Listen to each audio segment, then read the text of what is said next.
Hey everyone, thanks for hopping on over to this video. If you listen to the podcast with Jason, then, well, thank you. And you're probably in the right spot because this is the video where Jason is going to walk us through how to use the notes feature within Double Time Docs. So, Jason, we got you here. We got you sharing your screen already.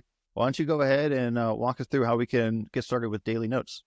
All right, it shouldn't take that long. It's pretty easy. So once you sign into your account for Double Time Docs, you can do either your evaluations or your daily notes. And this is exactly what it looks like on your phone. So you can use this wherever you have Wi-Fi. I tell people, obviously, because if they're walking by and I'm on my phone, they're like, what is he doing? But I inform like my administrators that my daily notes are on my phone, so I keep data on it. But it's quite easy. This is where your caseload is. And then we made it try to do it as easy as possible because I know that people have like 50 kids on their caseload. So you can sort it by days and it will just show you what kids you see on that day.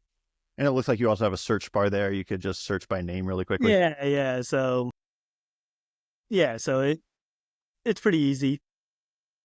So if you want to do the note, you can just click on this. And then if you want to create a blank note, it's easy enough. You can just do this way.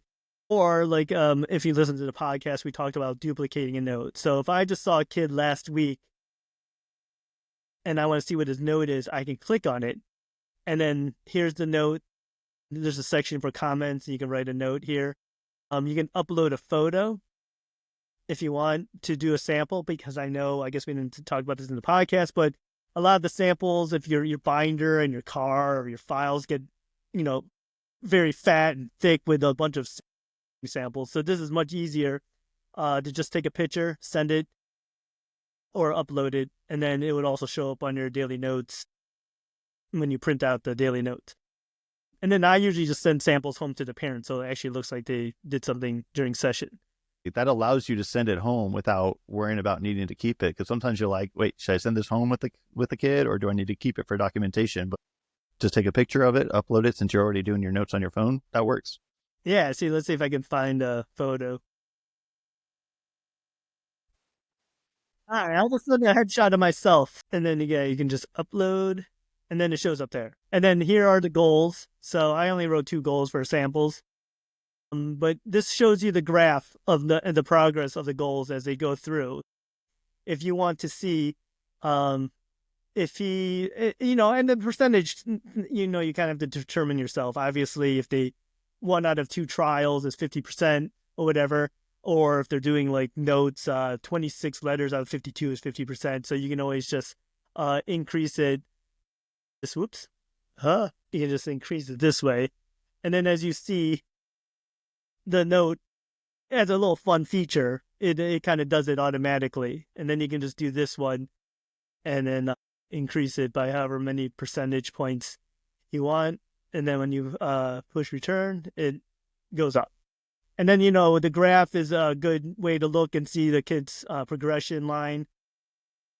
When the kid is absent, I usually put a 0 for everything because they're not doing anything. And then I can see on the graph that there's 0, like, why is it 0? It's because the student was there. And then for spring, like, it's a good way to track during breaks. So if there's a bunch of 0s, and then you can see what they do at the end of break, like how much regression they had, if any at all, and how long it takes them to get back where they were.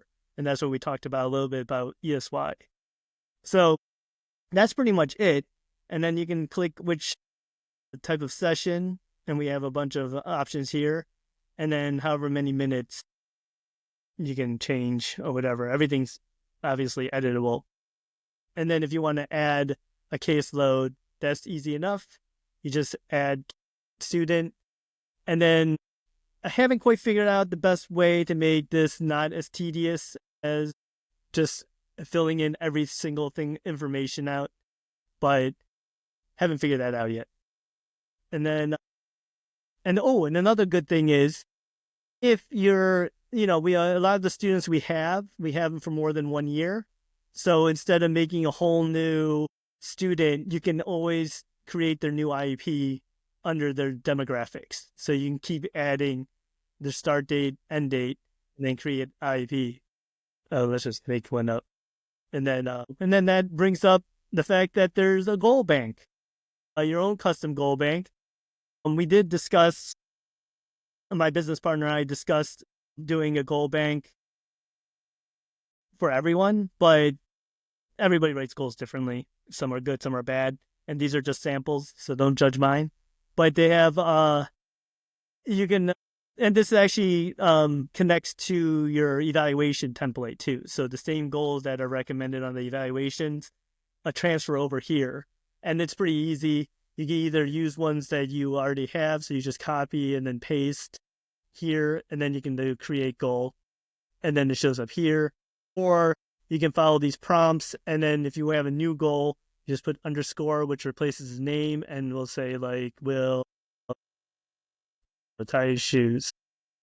And then you put save, and then it shows up right here. So Ryder will tie his shoes, and then you can add that to the next goal. Perfect.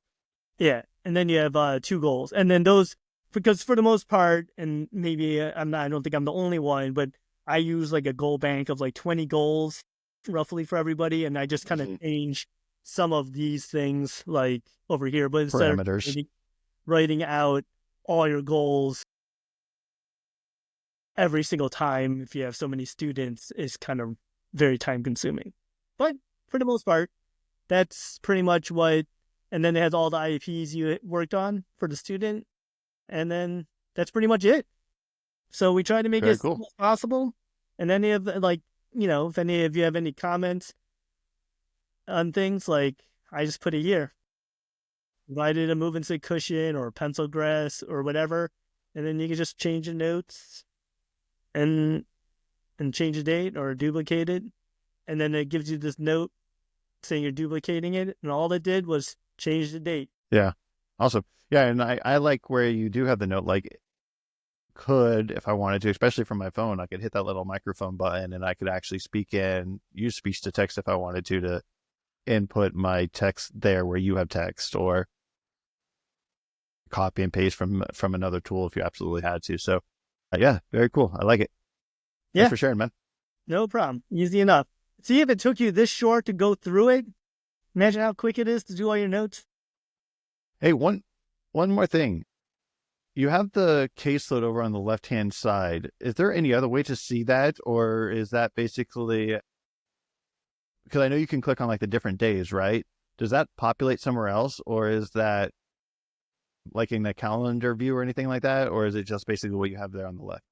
It's just basically what we had there on the left. So we did discuss doing like a calendar, and I did have a note program prior to this, but it was, kids change so much and adjust that it was kind of hard. And you can always go back to the student's name, and then if they do happen to change a day, you can just move them over to a different day.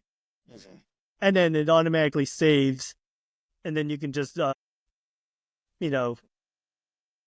to your caseload. And then, or like you said, if you're on a different day, you don't have to search by day. You can just search for the kid's name really quickly if you're seeing a makeup session on Thursday when they're usually on Tuesday. Yeah. Good deal. All right, cool. Well, thank you, Jason. Really appreciate it. And if you're watching this video and you haven't listened to the podcast, be sure to check out the podcast. It is probably linked right above my head, right below my head, somewhere around here.